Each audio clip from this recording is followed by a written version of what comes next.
Hi, good morning, everyone. Thank you for joining us for today's Spring 2021 briefing from the University of Arizona. I'm Holly Jensen, Vice President of Communications for the university.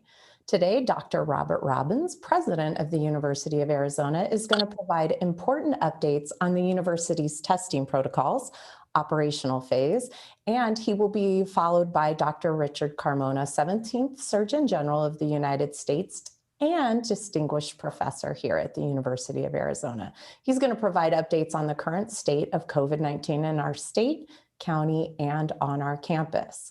We'll take your questions at the end of the briefing. Please make sure you type your name and news organization into the window when you raise your hand in the panel, and I'll ask them in the order they were received.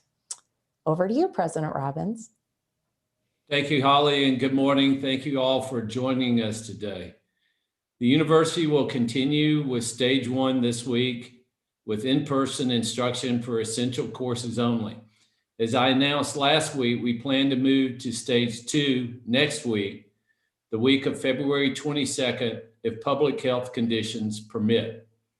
As a reminder, stage 2 means we are operating in-person instruction to those classes with fewer than 50 students that were previously designated as in-person or flex in-person. This shift to stage 2 does not require students to attend in person. Students and instructors will already know if their classes are part of stage 2. Students who are unsure can check at registrar.arizona.edu. In addition, I want to note that the university's guidance on work from home status has not changed. We're being very cautious about the total number of people on campus. Employees who can work remotely are encouraged to continue this practice and just stay at home. Faculty, staff, and DCCs will receive an email from me later this morning with additional information. The trend of falling case counts has continued, both nationally and here in Arizona.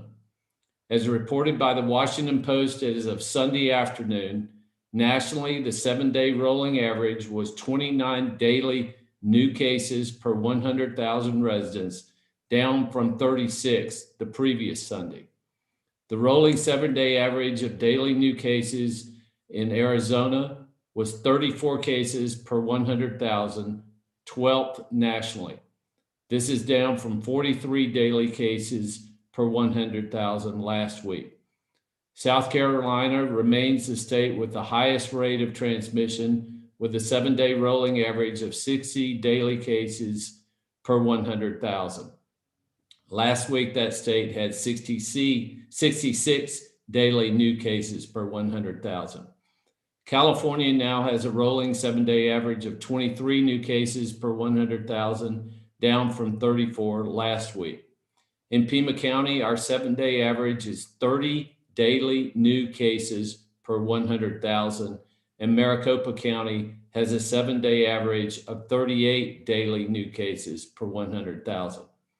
In the past week, from Sunday, February 7 through Saturday, February 13, we administered 10,290 COVID-19 tests with 27 positives, a positivity rate of 0.26%. The total number of tests has dropped slightly after we changed the requirement for dorm residents from 2 tests per week back to 1. As I noted last week, this week begins the use of Wi-Fi access to enforce compliance with mandatory testing. We have learned that there is a misconception among some of the students that testing results are connected to Wi-Fi access.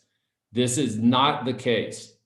If you test positive for COVID-19, you will not lose your Wi-Fi access as a result. If you fail to test and lose Wi-Fi access, simply checking in to a Test All Test Smart Center with your QR code on your Wildcat One Stop will restore your Wi-Fi access within an hour. You will not have to wait for results to have access restored. Finally, we're very excited about the expansion of the vaccination pod here at the university. As announced last week, we have partnered with the state and Pima County to increase volume and operate as a state of Arizona pod. Our partnership with Pima County Health Department has been very successful, with 15,174 doses given as of Friday evening. I want to thank Dr. Cullen, Dr. Garcia, and Mr. Huckleberry for giving us the opportunity to serve educators across the county of Pima. With the expansion, we will add additional shifts with the possibility of eventually operating 24/7 and distributing up to 6,000 vaccine doses per day. We will continue to partner with the county. If you have already registered for a first or second appointment at the university site, those appointments will remain. Registration for appointments as a state pod site begins tomorrow morning at 9 a.m. Visit podvaccine.azdhs.gov. That's podvaccine, all one word, .azdhs.gov. Or if you do not have a computer, if you don't have computer access or need help, call 1-844-542-8201.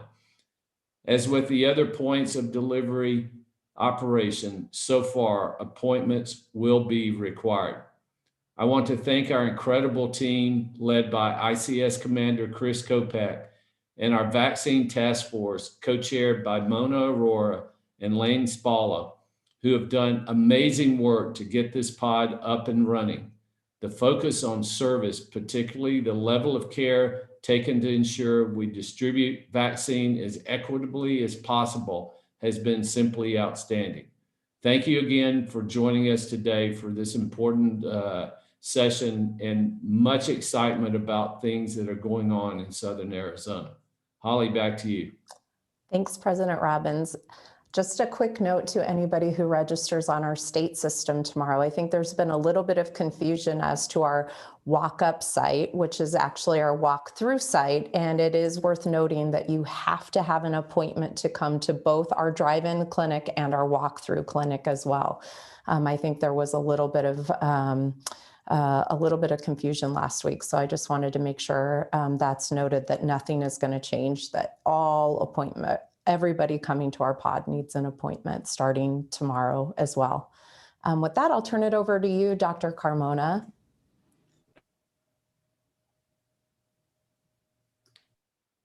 I think I just got off mute there. Here we go. Okay. So good morning, and thank you all for joining us again. The president has briefed us on a number of things, and I will reiterate a few in the data. It's been a challenging time, but the University of Arizona once again has stepped up to fill the gap, both at the county and state level. So let's have the first slide, please.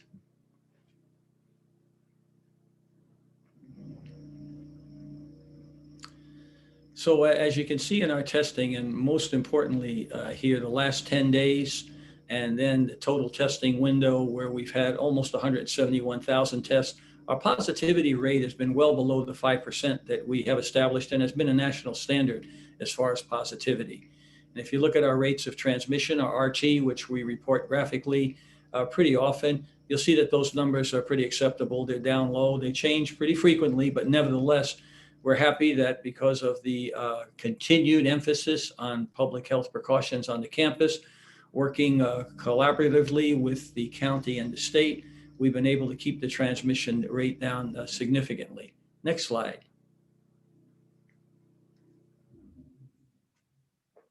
So the number of total tests and percent positive, we've been showing you this graph for the last couple of weeks at least. And you can see here that the cases have dropped. And then the darker line there, the percent of return tests that were positive. Again, they're pretty low, as we pointed out in the previous slide. This is all good news. And as you look across the state, and you look here at Pima County, things are looking a little better. Resources are freeing up. That is, there are more beds, there are more ventilators. We see that there are less transmissibility, less cases. So these are all good trends, but we can't be complacent. I mean, clearly, we still are in the midst of a pandemic. There are a lot of confounding factors that we are facing right now, including the vaccine issue of getting enough vaccines out here. As the president has said, we have stood up a state pod, in addition to the other work that we have been doing in order to continue to increase vaccinations. The limiting factor has been the amount of vaccines that the state can receive and then distributes to us, as well as everybody else in the state who's taken on this responsibility. But the University of Arizona, under Dr. Robbins' direction, has reached out to assist in the community as well as assist the county, and now standing up its own pod, a state pod, to be able to increase vaccinations. Keeping that in mind, the vaccination rate is still relatively low, and that limiting factor is there's not enough vaccine, and we're hoping to get more so we can even increase the amount of vaccinations. In the interim, you must still adhere to those public health precautions, even if you've been vaccinated. Wear a mask, stay socially distanced, stay within your own bubble where you live, family, etc. Keep from making new friends, if you will, right now, because we just don't know, and a lot of people are still out there that are, asymptomatic carriers. And so it's real important that we don't become complacent. We understand that people are struggling with COVID exhaustion. There are many challenges out there besides vaccines getting in quickly. Our rural areas are tougher to get the vaccines to, but we're working hard in that area. And then we have that issue of the mutations. And so far, we've been keeping up with what's going on, but as these mutations continue and the longer the pandemic lasts, the more likely it is that there'll be a mutation that's clinically significant that might make a vaccine less effective. So it's real important that we are able to decrease the transmissibility and make it so that there's no place else for this virus to go to. And that's the best chance of us getting out of this quickly. Next slide, please. So we also, on a regular basis, report our CART deployments to you. And, overall, we've done pretty well, but there is some concern. If you look here this past week, the groups of under 20, we look at a group of 50 to 99 and 20 to 49. And then there was one group that's not on here that with a Super Bowl party that we think had about 200 people. And those are very, very, very problematic because you have these super spreader events. It only takes 1 or 2 persons in that group of 200 to be able to infect others. And those then go out to their homes, their friends, and back to school, and they spread it again. So that was really, really ill-advised and, and really should not have happened. So, we strongly recommend that you do not get into these large groups for any reason whatsoever. And when you're even in small groups, stay socially distanced, wear your mask, wash your hands frequently for all those reasons. Many of these challenges that are here in the numbers and the one that I mentioned that's not there have been reported to the Dean of Students so that appropriate action will be taken to hold those persons accountable. Because this is not just about you doing what you want or expressing your individual rights. By doing that, you're putting all of us at risk and putting the university at risk, especially the hard work that your colleagues are doing to keep the university open so that you can continue to get an education and hopefully continue to open incrementally as the risk goes down. Next slide. So I think that's it for the data. And Bobby, I think once again, the university has stepped up to fill that void. We're happy to continue working with our county colleagues, but now to be able to open a state pod and even have hours starting to get posted and new registration so that we can continue to work within our community to vaccinate all, not only our students or our faculty, but the community at large to help out and get this done. And as you know, the challenge is those rural areas where people are living so far apart. So I think it's, I'll give a shout out to all of our colleagues here at the university for putting in the extra hours and time, not only to help the university, but to help our community and our state get everybody vaccinated. Yeah, I agree, Rich. And, we thought we would see some fallout from Super Bowl Sunday. I understand there weren't as many people watching the game as, for instance, last year, which surprised me because I thought people would be tuned in. But to learn that we had a 200-person party at one of the high rises and the police were called, they came, and then they moved across the street to another high rise. The good news about this is that I think our partners in the high rises are taking this seriously. My understanding is there have been several evictions and that the students have been reported to the Dean of Students for code of conduct violations. And I get it. We're all tired of this. I mean, we've been going at this for a year. But the unfortunate thing is we're going to have to keep going at this for at least another 6 to 9 months so that we get everyone who wants a vaccine vaccinated. So, Rich, we've talked about this. We talked about it early on, but we haven't talked too much about it recently. You know, in hospitals, we have what's called universal precautions. We assume that everyone has a pathogen of some sort. But in this case, I think that holds true. Even as we continue to get people vaccinated, just follow the simple rules that we have said over and over on every one of these briefings. And I don't know how many we're up to, Holly, but probably more than 50, less than 100. Cover your face universally. Just cover your face when you're around other people.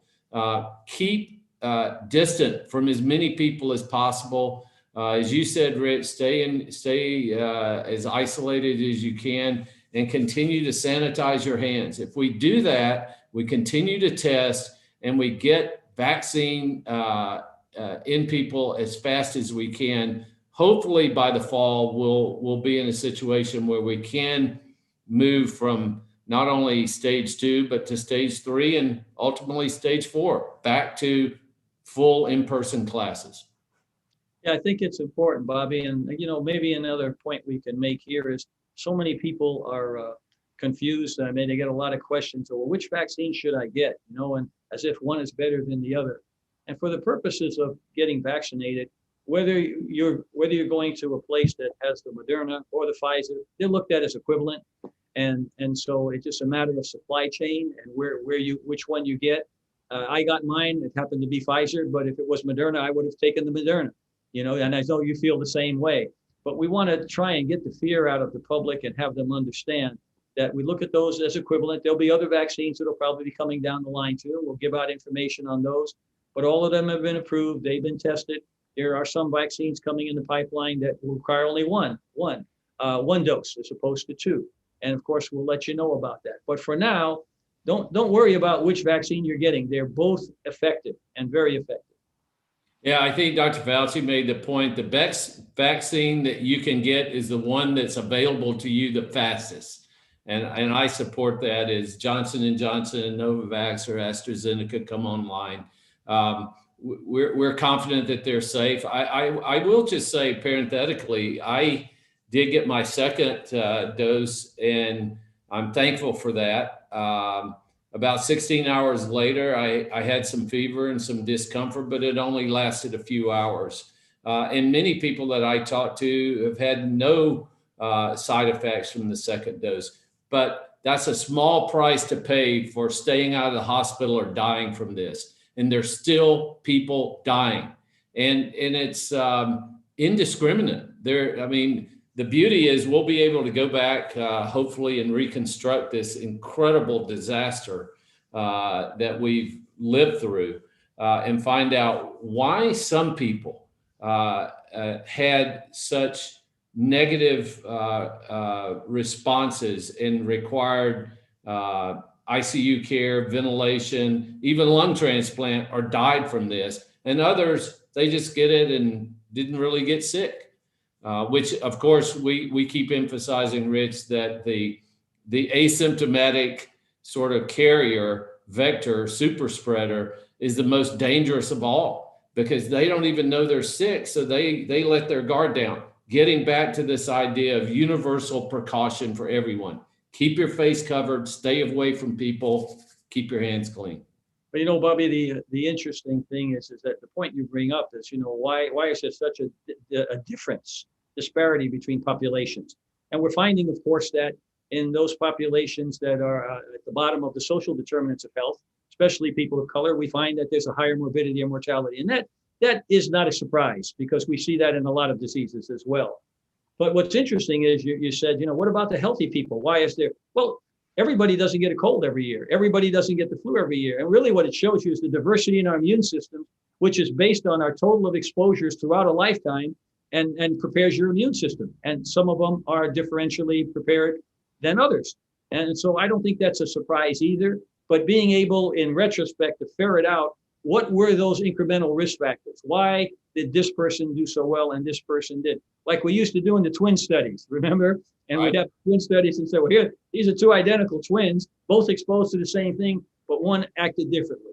So I'm really anxious to find that out because it'll give us a lot of information as to how to be prepared, not for the next pandemic, but just in any infectious disease. Okay, Holly, let's go for questions. Your first question comes from Eric Fink from KVOA. Let's see if his mic works today. Go ahead, Eric. Hello, can you hear me? Yes. Okay, Dr. Robbins, Dr. Carmona, how are you? Thank you for taking the time. Holly, hello. So Dr. Cullen said late last week that only 16,300 doses of Moderna will be here in the county this week. That's down from the week before, which was a 40% decrease than the week before. My question is it wise to be starting this state-run pod with such a limited supply of vaccine coming into the county at the moment? Yeah, it's a good question. Now, there was what I would say is sort of an artificial 30,000 week there where the state had some increased numbers that they were getting from the federal government. And of course, they passed them on to all counties in the state of Arizona. I think the average is about 19,000 for the state over the last several weeks. So what we have said, and we've been very direct about this with the governor and Dr. Christ, is it only makes sense if we're going to incrementally provide more vaccine to Southern Arizona. And I think that's actually the case. Because my understanding is that the county is going to get about 17,000 doses for this week.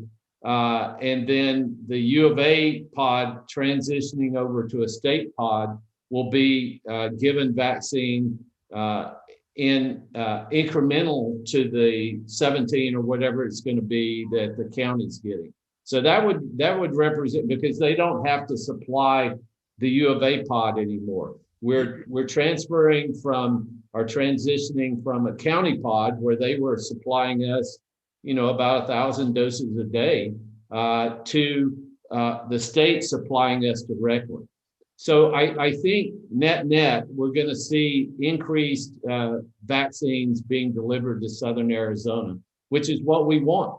And as the pharmaceutical companies ramp up production, and as Dr. Carmona indicated, there'll be others, Johnson & Johnson, Novavax, AstraZeneca, all coming online. I think we're going to be in a period of a couple of weeks where it's going to be tight, but as the production goes up, Arizona is going to get its distribution. And my hope is, what I've seen from what I've read and listened to the national experts, that by the summer, hopefully by early fall, everyone in the country who wants to get a vaccine will have the ability to get it. I'm really interested, Rich, in this idea that you can just deliver vaccine directly to a multitude of pharmacies. I think CVS, Walgreens, Walmart, others. And that will increase the accessibility and the equitable distribution of vaccine. But we're very, very focused, particularly in our community, of getting out to where the underserved are, and there are mobile units that are being developed. And I think it's going to require many approaches to make sure that everybody who wants and needs vaccine will get it.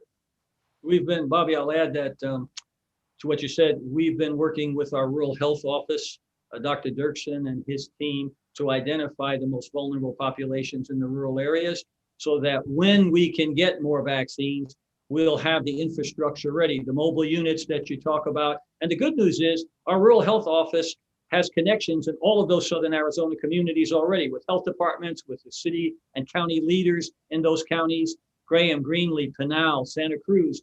So we recognize that the vulnerable populations are even more vulnerable because they live so far away from the center.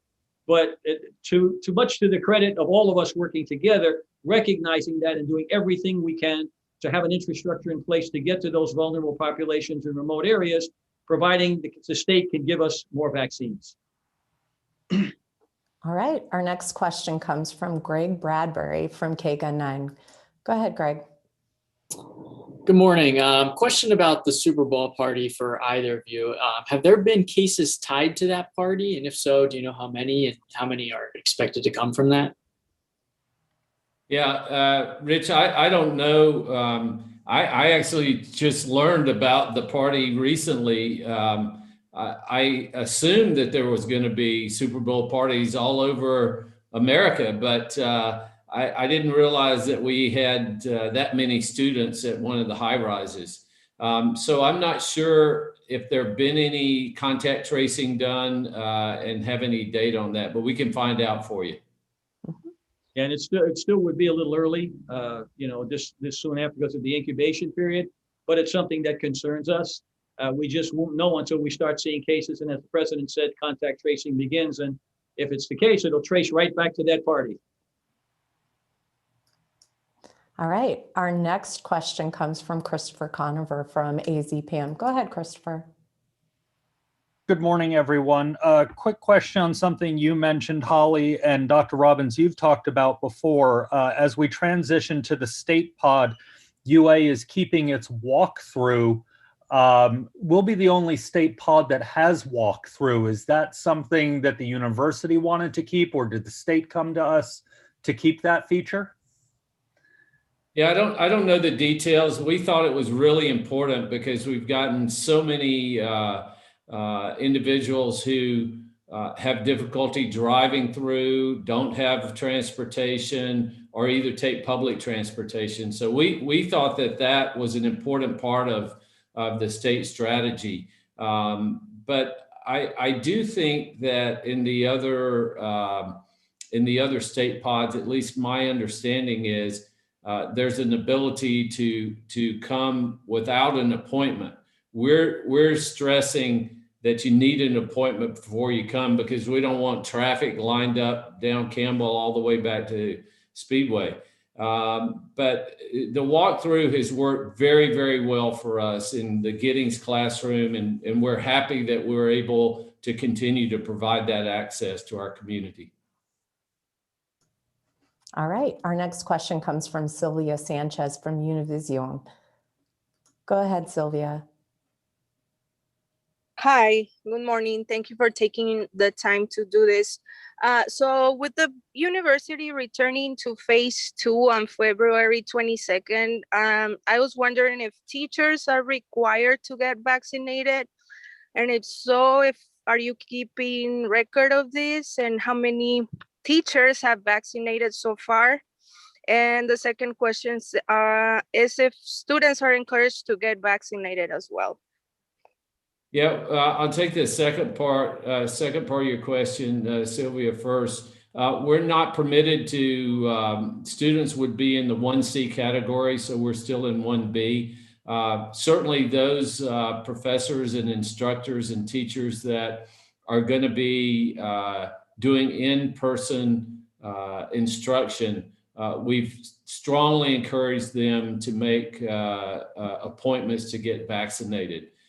We have not mandated that everyone has to be vaccinated before they come to campus, but I would strongly encourage it because it's just good public health practice. I would encourage every living individual in the world to get the vaccine.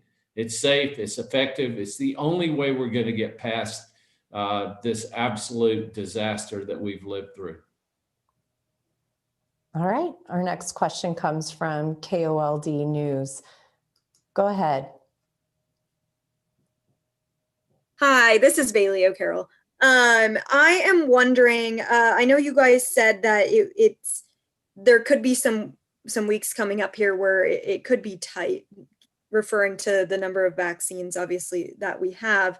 And I think it was Eric who mentioned this in the first question. Are you nervous, scared?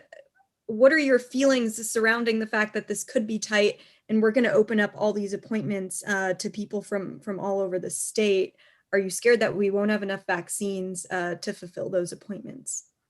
Yeah, I'm always concerned about being able to have enough vaccine.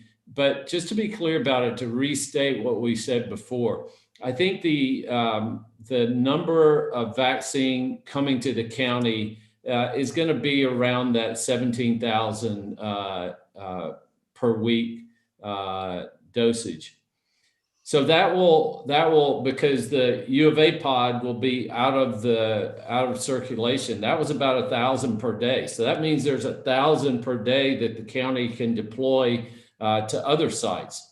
Now, we were given the assignment to vaccinate educators, child care providers, K through 12 teachers, our Pima County, our Pima Community College colleagues, and our 15,000 faculty and staff.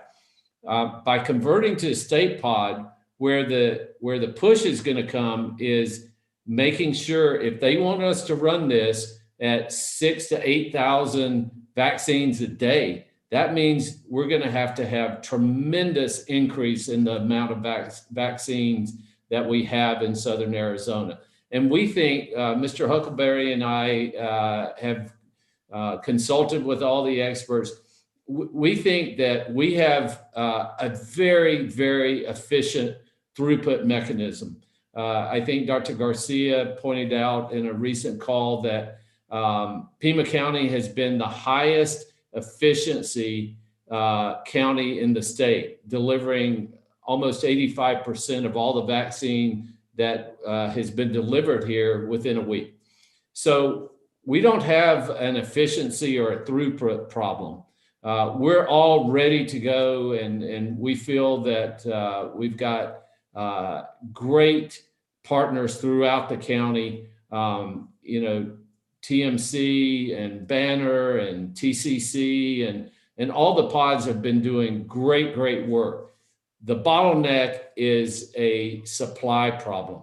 It means that we need to get vaccines. So yes, I'm concerned about that, but I'm also confident and optimistic with focus at the highest level, meaning President Biden, to increase production, that we're gonna get a lot more vaccine, and we think it's probably 50 to 75,000 doses per week that we can effectively and safely deliver to Southern Arizona. And if you do the math on that, let's just say it's 100,000 per week. It would take us 10 to 12 weeks to get the entire county vaccinated. So that's where I am, and I've said this over and over. I hope by the end of this spring term, which would be mid-May, that we have everybody in the county who wants a vaccine and can get it in 1B vaccinated, so that we could move on to 1C, because our students are in 1C, and I would love to be able to vaccinate our students before they leave for summer break. Yep.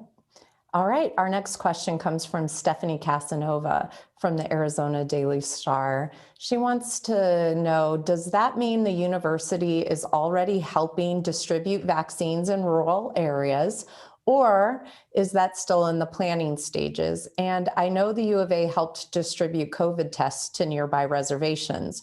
Are those communities the U of A is working to distribute vaccines? Rich, go ahead. You've been plugged into this. Yeah. First, thanks for the question. A very good one.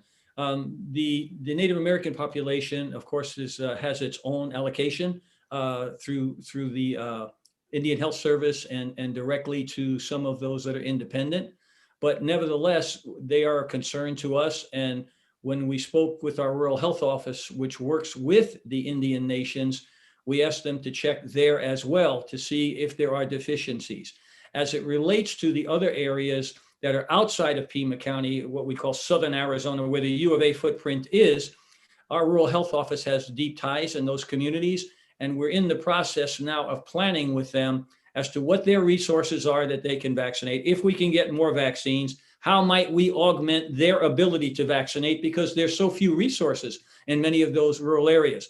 So right now it is still in the planning stage, and we had our last meeting late last week that I participated with Dr. Dirksen and Dean Cecilia Rosales and others that work in rural health all the time to be able to get those questions answered and make sure that those rural areas know that we are willing to partner with them, as the president said, when we can get more vaccine. That really is the limiting factor.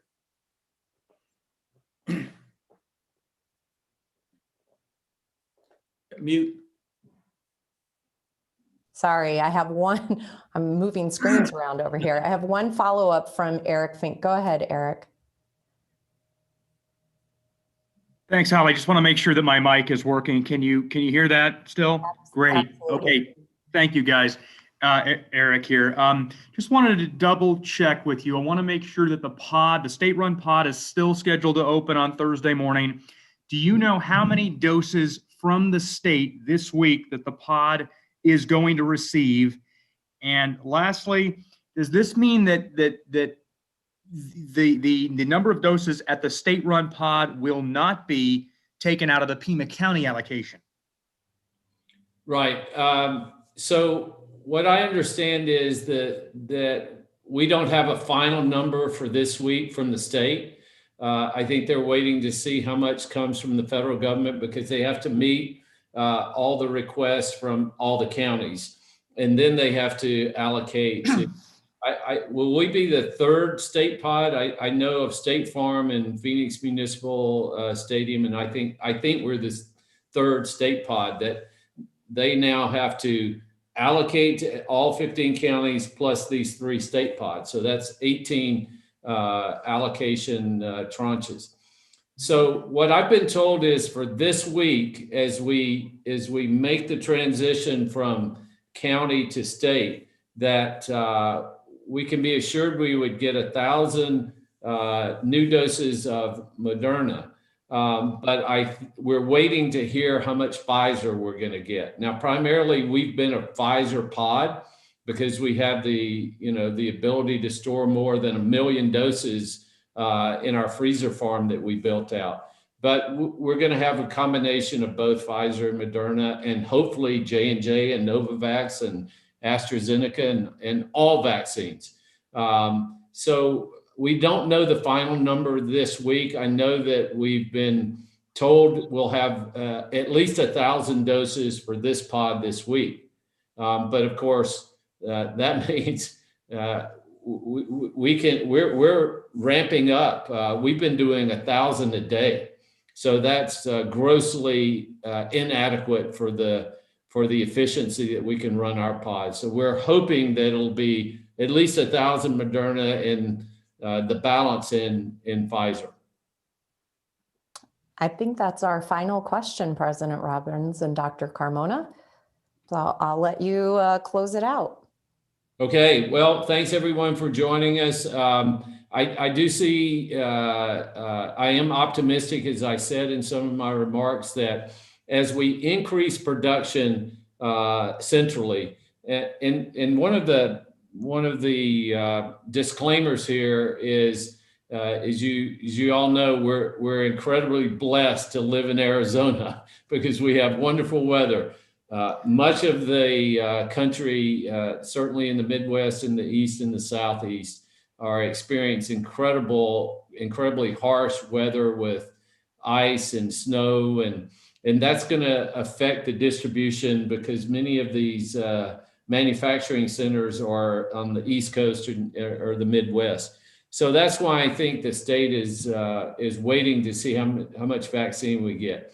But I do believe that as the weeks go forward, there's going to be a massive increase in the number of vaccine doses that are manufactured, and we will get our doses here, and they will be equitably distributed. And that's what we've all got to keep keep focused on. So with that, the vaccine is great, but we continue to have to follow the basic things we've been saying. Stay away from as many people as possible. Take those universal precautions. Keep your hands sanitized. Every time you touch something, find some gel or wash your hands. And as always, bear down, mask up, and vax up. We'll see you next week.